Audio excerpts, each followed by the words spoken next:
Avant que Windows Vista ne devienne ce qu'il est, il existait un nom de code, Longhorn.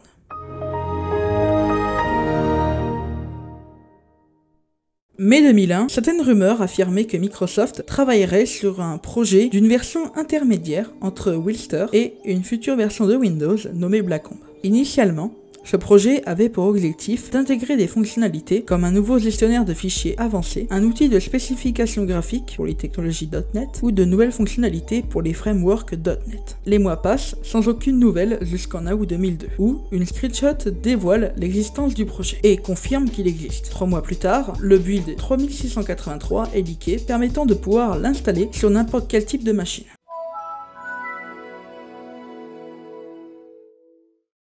Le build 3683 a des similitudes avec Windows XP. La barre des tâches, l'installation ou bien le menu démarrer. La différence majeure s'aperçoit avec l'adoption d'un nouveau visuel graphique, bleuté, ou le changement de l'apparence des fenêtres. Chose intéressante, il est indiqué sur le fond d'écran que le build fait partie d'une milestone. Pour faire simple, le projet est divisé en plusieurs étapes de développement. On peut noter la présence d'une sidebar qui sera possible de retrouver sur Windows Vista. Également, le Desktop Composing Engine, non présente d'origine, mais toutefois possible de l'activer en éditant une valeur dans le registre.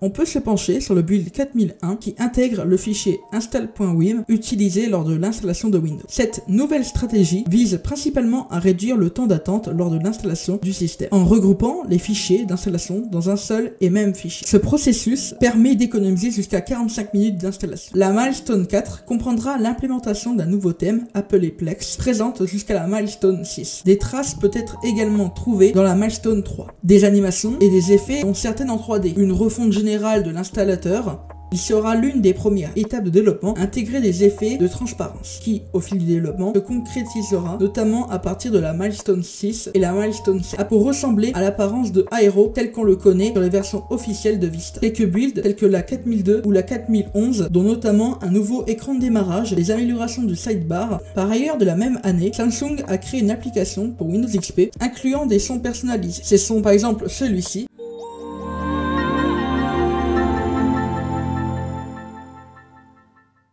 ou celui-ci. Les vrais sons proviennent directement de ceux de Windows XP. Certains internautes ont prêté confusion pensant que les vrais sons provenaient directement de ceux composés par Samsung. Un nouveau leak du build 4015 survient en avril 2003, dévoilant de nouvelles fonctionnalités. On peut noter l'apparition de bibliothèques qui sera bien plus tard possible de retrouver dans Windows 7, un nouveau bouton du menu démarrer ou bien la réécriture de l'explorateur de fenêtres avec les technologies .NET.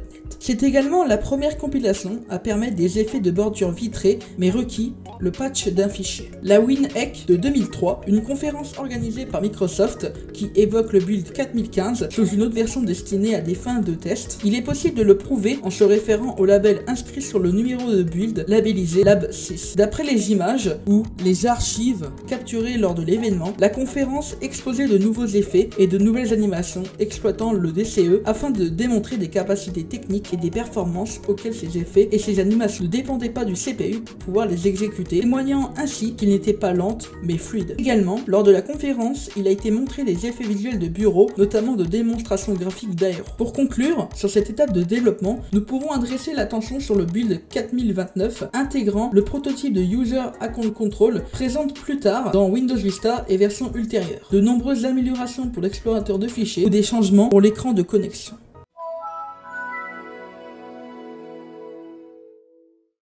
Dernière étape de développement utilisant le Templex pour son interface, la Milestone 6 n'a presque ou à quelques exceptions près de légères différences avec la Milestone 5. Il approfondit le DCE ou met à jour certains logiciels.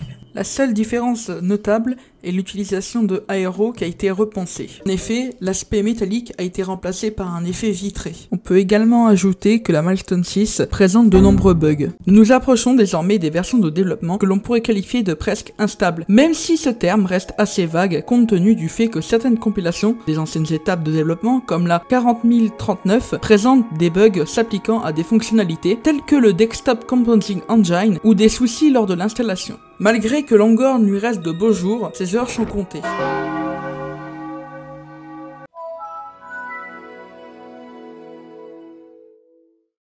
Le 9 septembre 2003 a été compilé le build 40042. Le Themeplex laisse place à un nouveau thème nommé Slate, incluant une variation appelée Jade, un fork du thème original. Le thème Jade est présent dans plusieurs compilations, même si ce thème n'apparaît pas en tant que tel dans les versions antérieures. En revanche, il est possible de le retrouver dans certains dossiers spécifiques, prouvant qu'il existait bien avant le build 40042.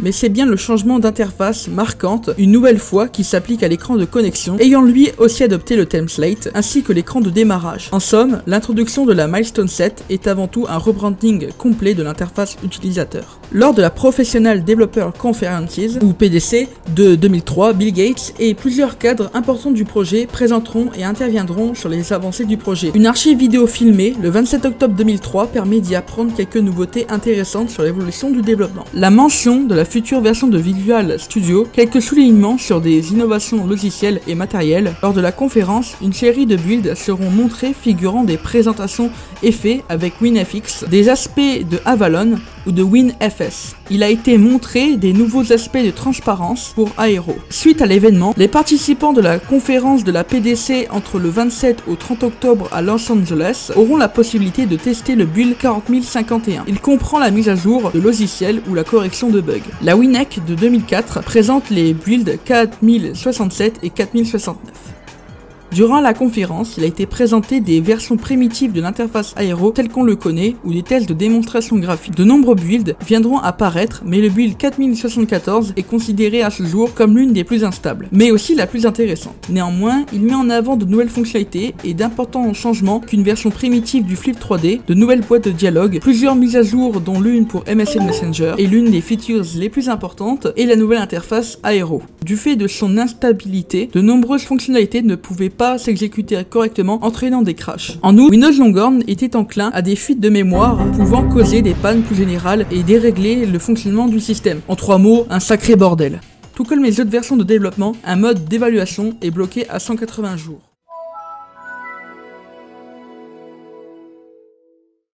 La Milestone 8 est la dernière étape de développement connue avant que le projet soit complètement remis à zéro. Il présente de nouveaux builds de moins en moins stables malgré l'introduction de fonctionnalités pertinentes. La 4093, considérée comme la dernière compilation avant que Microsoft décide d'un reset complet, comporte de nouveaux changements, des mises à jour qui ont été apportées, mais le build souffre en grande partie de bugs. Débuté en 2001, puis finalement obligé de devoir mettre fin au projet en raison de ses nombreux problèmes liés en interne, dus à un manque d'organisation conduisant à la diminution du moral des employés à poursuivre le développement, l'absence de travaux pour certaines fonctionnalités ou des risques stratégiques face à la concurrence comme le cas d'Apple avec la sortie en 2005 de macOS X 10.4. Microsoft doit se rendre à l'évidence, Longhorn est un échec. Immédiatement, il est décidé de remettre le projet à zéro pour rattraper le retard perdu. Le nom de code Longhorn est toujours utilisé, mais sera finalement remplacé par Windows Vista. L'échec de Longhorn causera en partie le fiasco de Vista par une mauvaise gestion du projet. Des années plus tard, après le reset, il est toujours possible de retrouver des traces de Longhorn inscrits sur les branches de développement. Le cas qui peut s'y référer, le build 8330 ou le build 8438 de la bêta de Windows 8, mais depuis lors, le projet a cessé d'être mis sur les feux des projecteurs de Microsoft, vécu à ce jour comme l'une des bêtas la plus longue jamais consacrée par l'entreprise de Redmond.